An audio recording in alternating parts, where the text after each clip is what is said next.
وكفى وسلام على عباده الذين اصطفى أما بعد فأعوذ بالله من الشيطان الرجيم بسم الله الرحمن الرحيم والذين ينفقون أموالهم رئاء الناس ولا يؤمنون بالله ولا باليوم الآخر ومن يكن الشيطان له قرينا فساء قرينا صدق الله مولانا العظيم۔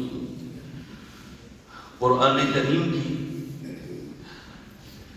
ایک آیت مبارکہ سورہ نساء کی یہ آیت ہے اور آیت نمبر ہے 38۔ بس اس آیت کو بھی اس انداز سے سمجھیے گا کہ وہ جو قرآن کریم کا نزول کا مقصد ہے ہدی للناس، کہ یہ ہمارے لیے ہدایت ہے، تو اس آیت مبارکہ میں میرے لیے، آپ کے لیے، پوری امت مسلمہ کے لیے کون سی ہدایت چھپی ہوئی ہے؟ اللہ تعالیٰ اس ہدایت کو ہم سب کو سمجھنے کی اور اس پر عمل کرنے کی توفیق عطا فرمائے۔ یہ ہے سورہ نساء اور اس کی آیت ہے 38۔ اللہ سبحانہ و تعالی فرما رہے ہیں کہ والذین ينفقون اموالهم رئاء الناس، کہ جو لوگ اپنے مال کو خرچ کرتے ہیں، الذین ينفقون اموالهم، اپنے مال کو خرچ کرتے ہیں، رئاء الناس، لوگوں کو دکھانے کے لیے۔ مال کا خرچ کرنا اللہ کے راستے میں یہ اتنا اونچا عمل ہے کہ قرآن کریم میں 82 مرتبہ یہ آیا ہے وَأَنفِقُوا وَأَنفِقُوا، کہ خرچ کرو، اور کیسے خرچ کرو؟ وَمِمَّا رَزَقْنَاهُمْ يُنفِقُونَ، جو ہم نے تمہیں دیا ہے اس میں سے خرچ کرو۔ معلوم یہ ہوا کہ یہ مال یہ ہمارا نہیں، یہ تو ہمیں اللہ سبحانہ و تعالی نے دیا ہے، اور جو اللہ نے دیا ہے اللہ تعالیٰ اسی مال میں سے فرما رہے ہیں کہ اس میں سے خرچ کرو۔ ہم نے کوئی اپنی جیب سے خرچ تھوڑی کرنا ہے، ہم تو بے لباس بے زبان اس دنیا میں اس حالت میں آئے تھے کہ کچھ بھی ہمارے پاس نہیں تھا، لیکن پھر دیکھیے اللہ کی نعمتوں کی بارش ہو گئی۔ اللہ تعالیٰ فرما رہے ہیں کہ جو مال ہم نے تمہیں دیا ہے اس میں سے خرچ کرو۔ فرمائے کہ والذین ينفقون اموالهم رئاء الناس، جو لوگ اپنے مال کو خرچ کرتے ہیں لوگوں کو دکھانے کے لیے۔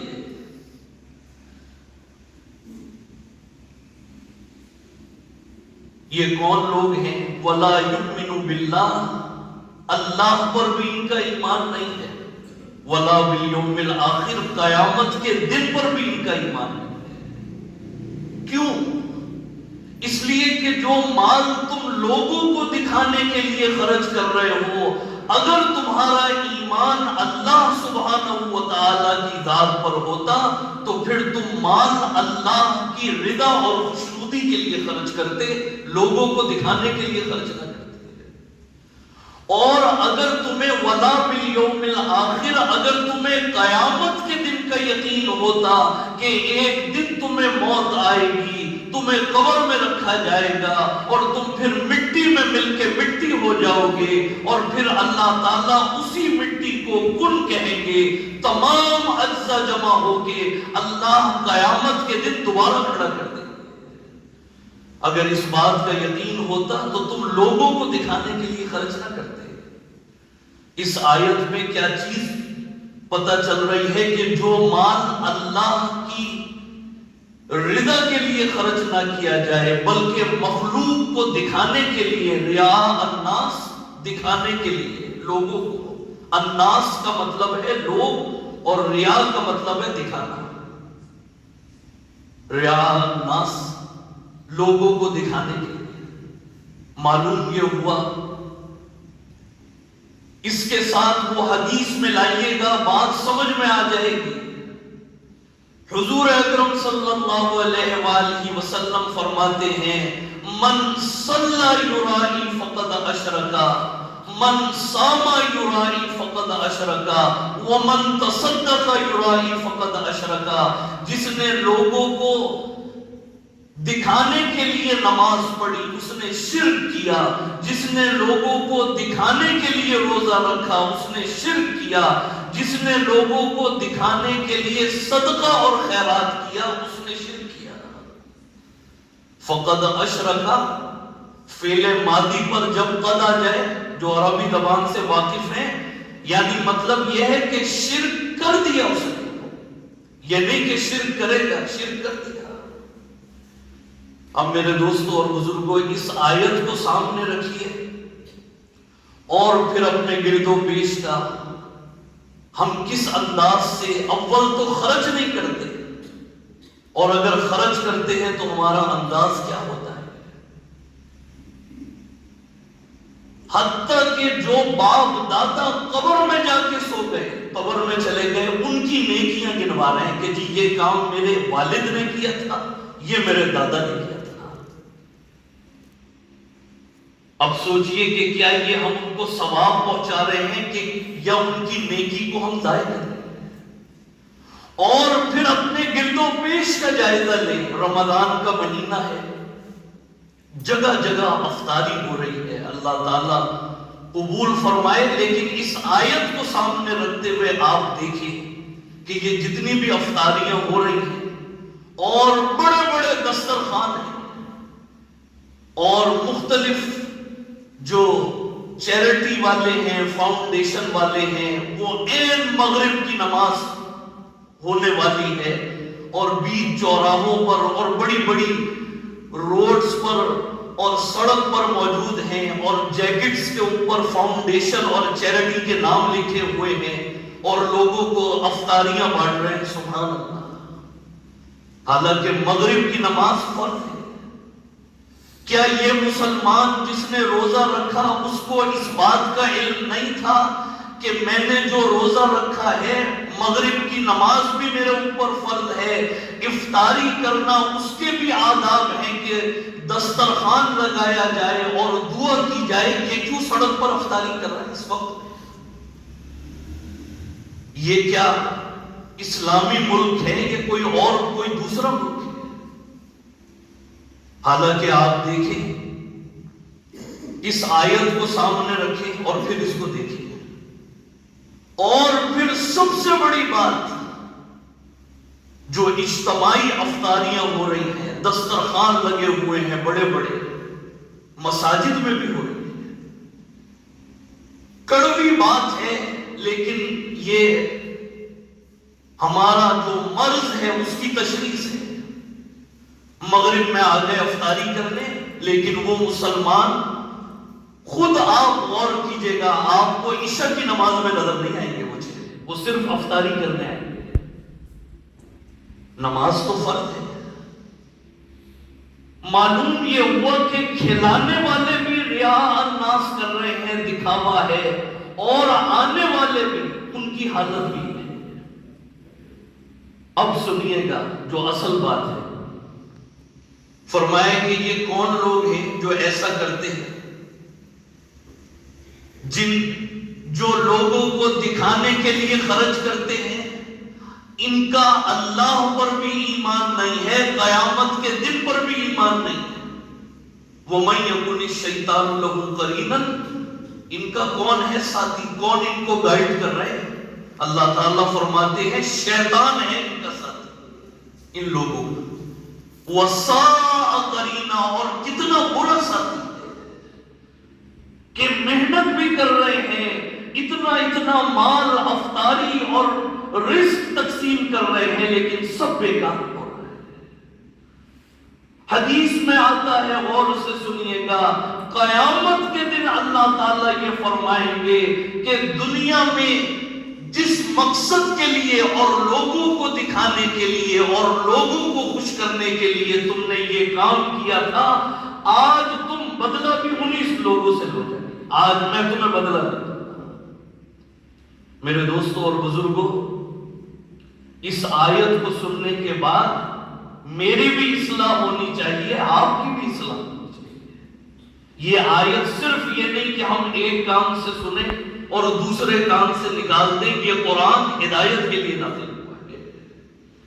میرے دوستوں اور بزرگوں، اللہ کو دکھاوا، ریاکاری، یہ حدیث میں آتا ہے، غور سے سنیے گا، الید العلیٰ خیر من ید السفلیٰ، کہ اوپر والا ہاتھ نیچے والے ہاتھ سے بہتر ہے۔ کیا مطلب؟ دینے والا، اللہ کے راستے میں خرچ کرنے والا ہاتھ یہ نچلے ہاتھ سے بہتر ہے۔ معلوم یہ ہوا کہ خرچ کیسے کرنا ہے؟ حدیث میں آتا ہے کہ اللہ کے راستے میں تم ایسے خرچ کرو کہ دائیں ہاتھ سے خرچ کرو تو تمہارا بایاں ہاتھ جو تمہارے ہی جسم اور بدن کا حصہ ہے اس ہاتھ کو بھی نہ پتہ چلے۔ لیکن یہاں پر تو جب تک سب کو پتہ نہ چل جائے اس وقت تک تو ہم دیتے بھی نہیں۔ کیا رمضان میں اور رمضان کے علاوہ آپ بڑی بڑی قطاریں نہیں دیکھتے؟ تو یہ قطاریں کیوں لگ رہی ہیں؟ مقصود ہے دکھلاوا، ریاکاری۔ اور قرآن کریم کی ایک اور آیت میں آپ کو سناتا ہوں، یہ جو لمبی لمبی قطاریں لگتی ہیں بڑے بڑی دکانوں کے آگے، گھروں کے آگے، اللہ تعالیٰ فرماتے ہیں یا ایھا الذین آمنوا لا تبطلوا صدقاتکم بالمن والعطا، اے ایمان والو اپنی صدقات کو ضائع نہ کرنا، لوگوں کو تکلیف پہنچا کے اور لوگوں پر احسان جتلا کہ یہ کام تو میں نے کیا تھا، اس کو جو ہے نا، اس کو زکوٰۃ میں دے رہا ہوں، اس کو راشن میں دے رہا ہوں، اس کو میں نے سوٹ لے کر دے دیا۔ یہ ہے احسان جتلانا اور تکلیف پہنچانا۔ یہ لمبی لمبی قطاروں میں کھڑا ہونا کیا یہ تکلیف نہیں ہے؟ کیا یہ لوگوں کی غربت کا مذاق اڑانا نہیں ہے؟ اب سنیے گا کہ اس کا علاج کیا ہے۔ علاج بھی حضور اکرم صلی اللہ علیہ وآلہ وسلم نے بتا دیا۔ آپ دیکھیں ہمارے پاس یہاں کہیں پر بھی آپ ہو، کوئی فقیر آ گیا، مانگنے والا آ گیا، کھڑا ہو کے اس نے اعلان شروع کر دیا، تو اب ہم کیا کرتے ہیں؟ ہم بس اس کو دینا شروع کر دیتے ہیں۔ پھر اگلے سال پھر وہی، پھر اس سے اگلے سال، اور بازے تو ایسے ہیں کہ جن کی داڑھیوں کے بال سفید ہو گئے، بس ہر سال یہی کام ہے، مانگنا، زکوٰۃ مانگ رہے ہیں، خیرات مانگ رہے ہیں، سلام پھیرنے کے بعد آپ کو بٹھا لیا، پوری داستان غم۔ اب سنیے گا حدیث جو میں سنانا چاہتا ہوں۔ حضور اکرم صلی اللہ علیہ وآلہ وسلم کے پاس ایک انصاری صحابی آئے اور آ کر سوال کیا، اپنی غربت کا، پریشانی کا، تنگ دستی، فقر و فاقے کا۔ تو اب حضور اکرم صلی اللہ علیہ وآلہ وسلم جن کی نظر قیامت تک آنے والی امت کے اوپر تھی، انہوں نے ہماری طرح نہیں کیا کہ وہی جیب سے 20 50 روپے نکال کر اس کو پروفیشنل بھکاری نہیں بنایا، پیشہ ور بھکاری، بلکہ آپ نے اعلان کیا کہ بھئی اس کو اپنے پاس بلایا اور پوچھا کہ تمہارے گھر میں کیا ہے؟ دیکھیے یہ ہے علاج۔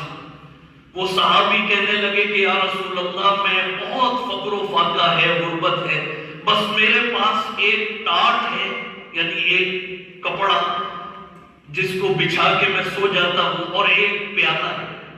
حضور اکرم صلی اللہ علیہ وآلہ وسلم نے یہ اعلان نہیں کیا صحابہ سے کہ اس کی امداد کر دو، اس کو آپ نے فرمایا کہ جاؤ وہ گھر سے لے کر آؤ، پیالہ بھی لے کر آؤ اور وہ ٹاٹ کا جو کپڑا ہے اس کو بھی لے کر، وہ لے کر آئے۔ آپ نے فرمایا کہ کون یہ دونوں چیزیں خریدے گا؟ دیکھیے یہ پاؤں پر کھڑا کیا جا رہا ہے، یہ بتایا جا رہا ہے کہ یہ جو تم مانگنے آئے تھے یہ کام ٹھیک نہیں ہے۔ کیوں؟ حضرت ثوبان رضی اللہ تعالیٰ عنہ فرماتے ہیں کہ میں نے اپنے کانوں سے سنا حضور اکرم صلی اللہ علیہ وآلہ وسلم نے فرمایا کہ جو شخص دنیا میں سوال نہ کرے مرتے دم تک کبھی مخلوق سے نہ مانگے، میں اس کو جنت کی ضمانت دیتا ہوں۔ یہ حضرت ثوبان کی حدیث ہے۔ ایک صحابی کھڑے ہوئے کہ میں 1 درہم کی یہ دونوں چیزیں خریدتا ہوں۔ حضور اکرم صلی اللہ علیہ وآلہ وسلم نے فرمایا کہ ہے کوئی جو اس سے زیادہ قیمت لگائے؟ دوسرے صحابی کھڑے ہوئے، انہوں نے فرمایا کہ میں 2 درہم کی یہ دونوں چیزیں خریدتا ہوں۔ اس زمانے میں 2 درہم ایک رقم تھی۔ حضور اکرم صلی اللہ علیہ وآلہ وسلم نے وہ 2 درہم لیے، ان صحابی کو اپنے پاس بلایا اور کہا کہ 1 درہم میں تم اپنے گھر کا کھانے پینے کا سامان خریدو، اور دوسرا درہم جو ہے اس کی کلہاڑی لے کر۔ یہ ہے دیکھیے تربیت۔ ہمارے ہاں ایسی تربیت نہیں۔ ہمارے ہاں پچھلے 10 سال سے جو زکوٰۃ مانگ رہا ہے وہ آج بھی مانگ رہا ہے، پچھلے 20 سالوں سے جو، اور پھر ہمیں بھی تکلیف نہیں ہوتی کہ یہ ہمارا بھائی کیوں اس مشکل اور پریشانی میں ہے، ہم اس کو اپنے پاؤں پر کھڑا کریں۔ ہمارے یہاں یہ تصور ہی نہیں، بلکہ ہم خوش ہوتے ہیں جو ہمارے گھر میں آئے اور پھر خوشامد کرے، اور پھر اہل علاقہ اور پڑوسی بھی دیکھ لے کہ جی میں اس کو ہر سال زکوٰۃ دے رہا ہوں۔ حضور اکرم صلی اللہ علیہ وآلہ وسلم نے اس کو دونوں فرمائے کہ کلہاڑی خرید کے لاؤ۔ وہ کلہاڑی لے کر آئے، آپ نے اپنے مبارک ہاتھوں سے وہ کلہاڑی میں وہ لکڑی کا جو دستہ ہوتا ہے وہ اس کے اندر اس کو ڈالا اور فرمائے کہ جاؤ جنگل میں جاؤ اور 15 دن تک مجھے نظر نہ آنا، لکڑیاں کاٹو اور اس کو بیچو۔ دیکھیے کیسی تربیت ہے۔ 15 دن وہ صحابی جو ہیں جنگل میں لکڑیاں کاٹی، 15 دن کے بعد حاضر ہوئے اور اللہ نے اتنا مال ان کو عطا فرمایا، وہ کہتے ہیں کہ یا رسول اللہ میری تو غربت ہی دور ہو گئی۔ یہ ہے میرے دوستوں اور بزرگوں یہ آیت۔ معلوم یہ ہوا کہ آج یہ جتنے بھی ہمارے معاشرے میں طریقے ہیں، قرآن کے بھی خلاف، حدیث کے بھی خلاف۔ ایک تو اللہ کے راستے میں خرچ کریں اللہ کی رضا کے لیے، مخلوق کو دکھاوا دو۔ مخلوق کیا دے سکتی ہے؟ مخلوق کو دکھلانا مقصود ہوگا تو وہ حدیث یاد رکھیے گا کہ قیامت میں 3 لوگوں کو بلایا جائے گا، ان میں سے ایک شخص وہ ہوگا کہ جس نے خوب مال خرچ کیا تھا اللہ کے راستے میں۔ اللہ تعالیٰ اس سے فرمائیں گے کہ ہاں ہم نے، تم دنیا میں کیا کر کے آئے؟ وہ یہ کہے گا کہ اے اللہ آپ نے مال دیا تھا میں نے خوب خرچ کیا۔ اللہ تعالیٰ فرمائیں گے جھوٹ بول رہا ہے۔ یہ حدیث کے الفاظ کہ جھوٹ بولنا۔ فرمائیں کہ تیری نیت تو یہ تھی کہ لوگ بہت تعریف کریں کہ دیکھو کیسا سخی ہے، کتنی خیرات تقسیم ہو رہی ہے، کتنی بڑی بڑی لمبی لمبی قطاریں لگی ہوئی ہیں۔ فرمایا کہ وہ مقصد دنیا میں پورا ہو گیا، یہی تو مقصد تھا، اب میرے پاس کیا لینا ہے؟ حدیث میں آتا ہے کہ اللہ تعالیٰ فرشتوں کو حکم دیں گے کہ اس کو جہنم کی آگ میں چھوڑ دو۔ یہ حدیث ہے، صحیح۔ میرے دوستوں اور بزرگوں، اس آیت کو سننے کے بعد یہ یاد رکھیے گا کہ جو زکوٰۃ کا بنیادی مقصد ہے، روح ہے، وہ آپ اس سے اندازہ لگا لیں کہ مسجد جیسی جگہ جو اللہ کا احب البلاد ہے، اللہ کی پسندیدہ چیز، زکوٰۃ کا پیسہ تو یہاں پر بھی منع فرما دیا کہ اس سے آپ مسجد کی تعمیر نہیں کر سکتے، اس سے آپ ملازمین کی تنخواہیں نہیں دے سکتے۔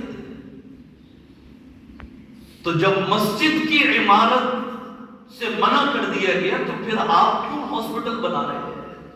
آپ کیوں یتیم خانے بنا رہے ہیں؟ آپ کیوں لوگوں کی زکوٰۃ خراب کر رہے ہیں؟ اور یہ مسئلہ یاد رکھیے گا کہ جس طریقے سے زکوٰۃ کا ادا کرنا فرض ہے، اسی طریقے سے زکوٰۃ کو مستحقین زکوٰۃ تک پہنچانا یہ بھی فرض ہے۔ اگر زکوٰۃ آپ کی مستحق تک نہیں پہنچ رہی، آپ کی زکوٰۃ ادا نہیں۔ آپ کے پاس کل قیامت کے دن کوئی بہانہ نہیں ہوگا. اللہ تو فرما دیں گے کیا تم نے ہماری یہ آیت نہیں پڑھی تھی وَآتَ الْمَالَ عَلَىٰ حُبِّهِ ذَوِي الْقُرْبَىٰ. سب سے پہلے زکوٰۃ کے مستحق آپ کے اپنے رشتے دار. جب تک یہ امت اس آیت پر نہیں آئے گی، منبر رسول پر بیٹھ کر عرض کر رہا ہوں، یہاں کی غربت کبھی دور نہیں ہو سکتی. آپ کر ہی نہیں سکتے، یہ پھیلتی چلی جائے گی. اور آج اگر امت محمدیہ یہ فیصلہ کر لے، ہر خاندان والا اور ہر خاندان کا سربراہ، کہ زکوٰۃ جو ہے میں اپنے خاندان والوں میں سب سے غریب، کمزور سے کمزور اس کو دوں گا. پھر دیکھیں کہ زکوٰۃ خاندانوں سے دور ہوگی، پھر شہروں سے دور ہوگی، پھر ملک سے دور ہوگی، اور پھر وہ زمانہ ہم اپنی آنکھوں سے دیکھیں گے. حضرت عمر فاروق رضی اللہ تعالیٰ عنہ کے زمانے میں دروازے پر دستک دی جاتی ہے اور زکوٰۃ کا مال پیش کیا جاتا ہے. ہر دروازے سے یہ آواز آتی ہے کہ ہم تو زکوٰۃ دینے والے ہیں، زکوٰۃ لینے والے ہیں. آج یہاں پر آپ زکوٰۃ کے لیے ہر شخص کھڑا ہو جائے. حضرت عبداللہ ابن عمر رضی اللہ تعالیٰ عنہما کی یہ حدیث سنا کے میں اپنی بات کو ختم کروں گا، اس امید پر کہ یہ آیت آج ہمیں سمجھ آ گئی ہوگی کہ اس میں کیا اللہ کی طرف سے ہدایت ہے. اللہ تعالیٰ ہم سب کو محفوظ فرمائے ان تمام باتوں سے. حدیث میں آتا ہے کہ جو مومن اور مسلمان دنیا میں ہر وقت سوال کرتا رہتا ہے، مخلوق کے آگے ہاتھ پھیلاتا رہتا ہے اور کوئی کام نہیں، حضور فرماتے ہیں کہ قیامت کے دن اس کی نشانی یہ ہوگی کہ اس کے چہرے کے اوپر بالکل گوشت ہی نہیں ہوگا، گوشت کی ایک بوٹی بھی نہیں ہوگی، ہڈی ہی ہڈی. یہ وبال ہوگا، یہ نشانی ہوگی کہ یہ شخص دنیا میں ہر وقت سوال کرتا رہتا. میرے دوستوں اور بزرگوں، کوشش کیجئے الید العلیٰ خیر من ید السفلیٰ. ہمیشہ ہم دینے والوں میں سے ہوں، ہمیشہ ہم افطار کرانے والوں میں سے ہوں، ہمیشہ ہم صدقہ اور خیرات دینے والوں میں سے ہوں.